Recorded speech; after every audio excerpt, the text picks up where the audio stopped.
스토리텔러 김 작가의 텔러 여러분 안녕하십니까? 재미있는 이야기 속에서 의미를 찾아 우리가 함께 소통하며 성장하는 채널 스토리텔러 김 작가입니다.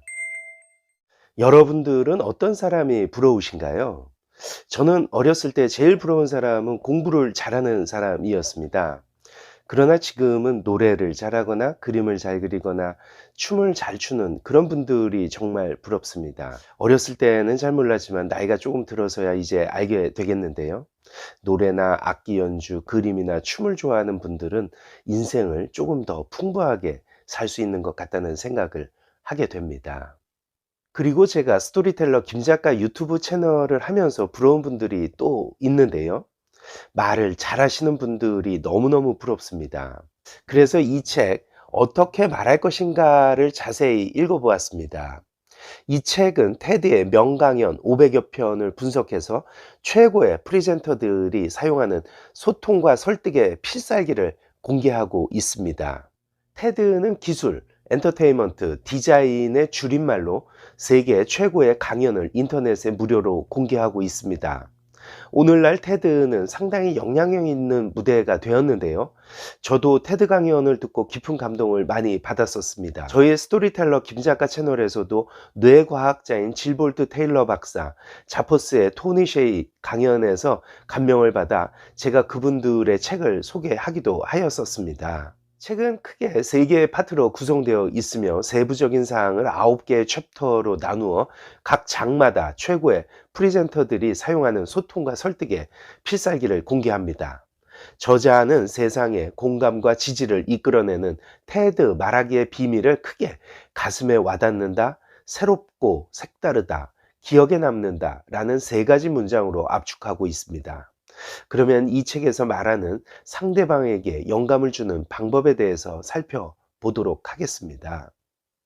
열정이야말로 당신의 재능을 가장 잘 표현하도록 도와준다. 열정은 내 안의 대가를 깨운다 라고 하는데요. 이 말을 바꾸어 표현하면 열정이 담기지 않는 말은 아무것도 아니다 라는 것입니다. 당신이 말하려고 하는 주제와 연결된 내면의 열의와 열정의 의미를 전달한다면 사람들은 더 쉽게 설득되고 영감을 받을 수 있다는 것이죠. 스스로 영감을 받지 않으면 다른 사람에게도 영감을 줄 수 없다. 스타벅스 창업자인 하워드 슐츠는 커피보다 집과 일터 사이에 제3의 장소를 만드는 일에 더 열정을 쏟는다고 합니다. 그리고 스타벅스 매장은 존중받는 직원들이 고객에게 특별한 서비스를 제공하는 장소라는 것을 강조합니다. 커피가 상품이지만 스타벅스는 고객 서비스 사업을 한다는 것이죠. 자포스의 설립자 토니 셰이는 불황을 이기는 힘, 자포스에서 배워라에서 그는 스스로에게 던지는 질문이 있다고 하는데요. 어떻게 하면 직원들이 행복할까? 어떻게 하면 자포스 쇼핑몰 이용자들이 행복할까? 라는 질문입니다. 어떤 질문을 하느냐에 따라 결과가 달라질 수 있습니다. 토니 셰이는 고객 서비스와 직원 참여에 많은 열정을 쏟는다는 겁니다. 수많은 연설과 강연, 발표들이 무미건조한 이유는 주제에 대한 열정과 애착이 없기 때문이라고 하는데요. 당신은 무엇에 열정이 있습니까? 라는 질문 대신에 무엇이 당신의 가슴을 뛰게 합니까? 라고 질문하라고 책은 이야기합니다. 무엇이 우리의 가슴을 뛰게 하는가? 그것을 밝혀내라. 그리고 그것을 다른 사람들과 나누라는 것입니다. 우리의 열정은 지나가는 관심사나 취미 같은 게 아니죠. 자기 자신의 정체성을 강하게 규정하는 핵심적인 무엇입니다. 우리 스스로에게 물어보아야 할 것입니다. 무엇이 내 가슴을 뛰게 하는지를요. 말을 할수록 똑똑해지는 두뇌. 과학자들은 신경 가소성에 대한 연구를 통해 두뇌가 실제로 계속 성장하고 변한다는 사실을 밝혀내고 있습니다. 신경 가소성, 사람이 연습을 통해 능력을 향상시키려고 할 때 그 능력에 더 많은 뇌 피질을 할당하는 뇌의 작용을 말합니다. 예를 들어 축구 연습을 많이 할수록 축구 실력이 느는 것도 신경 가소성 덕분인 거죠. 어떤 일을 집중력 있게 반복해서 하면 두뇌에 새롭고 더 강력한 신경 경로들이 실제로 생겨난다는 것입니다. 다시 말해 음악, 운동, 연설 등 어느 한 분야의 전문가가 되려면 두뇌에서 해당 기술과 관련된 영역들이 실제로 커진다는 것입니다. 미국 워싱턴 대학의 교수인 패스켈 미셸론 박사는 언어와 관련된 두뇌 영역이 있습니다. 생각을 조리 있게 말하고 설명하도록 돕는 영역이죠. 그것도 쓰면 쓸수록 더 활성화되고 능률적으로 바뀝니다. 강연이나 발표를 많이 하면 실제 뇌의 구조가 변한다는 말입니다. 사람들 앞에서 말을 많이 할수록 두뇌의 언어 영역은 더 좋아집니다. 누구나 반복해서 하면 그 일을 더 잘하게 됩니다. 그러므로 말하는 연습을 하면 할수록 우리는 그것을 더 잘할 수 있게 된다는 것입니다. 파토스의 힘.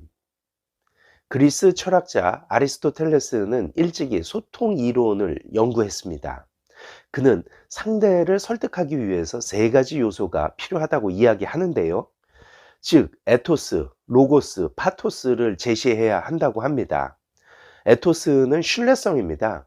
인정할 만한 성과를 냈거나 멋진 직함 또는 경력을 지닌 사람들의 말은 신빙성이 있어 보입니다. 로고스는 논리와 자료, 통계를 통한 설득을 의미합니다. 그리고 파토스는 감정에 호소하는 행위입니다. 테드의 논리적인 강연자들을 분석한 결과 에토스는 10%에 불과했다고 합니다. 그리고 로고스도 25% 정도였고요. 파토스가 내용의 65%를 채웠다고 합니다. 논리 하나만 가지고는 상대를 설득할 수 없다.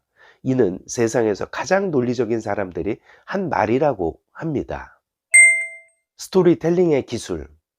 대부분의 사람은 추상적인 사고를 어려워합니다. 그러나 이야기는 추상적인 개념을 뚜렷하게 해주며 정서적이고 기억에 남는 생각으로 바꿔준다고 하죠. 두뇌 분석 결과에 따르면 이야기는 인간의 두뇌를 자극하고 사용한다고 합니다. 말하는 이와 듣는 이를 잇고 청중이 강연자의 생각에 고개를 훨씬 많이 끄덕이게끔 돕는다는 것이죠. 그래서 테드는 연례 강연의 무대에 설 강연자를 초청할 때 테드 10계명이 쓰인 석판을 함께 보낸다고 하는데요. 이 10계명의 제4계명은 반드시 이야기를 하라라고 합니다. 배트맨, 컬러 퍼플 같은 영화를 제작한 피터 구버는 성공하는 사람은 스토리로 말한다 라는 스토리텔링의 힘에 관한 책을 썼는데요. 이 책에서 다음과 같이 덧붙였습니다. 하지만 쓸데없는 얘기들이 소음공해 수준으로 넘쳐나는 현대사회에서 진정성 있게 들리는 목적 있는 이야기를 말하는 능력에 대한 수요는 점점 늘어나고 있다. 정말 말을 잘한다는 것은 어려운 것 같습니다. 우선 오늘은 열정이야말로 당신의 재능을 가장 잘 표현하도록 도와준다. 말을 할수록 똑똑해지는 두뇌, 파토스의 힘, 스토리텔링의 기술 등을 살펴보았습니다. 다음 시간에도 이어서 이 책 어떻게 말할 것인가에 대해서 알아보도록 하겠습니다. 지금까지 재미있는 이야기 속에서 의미를 찾아 우리가 함께 소통하며 성장하는 스토리텔러 김 작가였습니다. 감사합니다.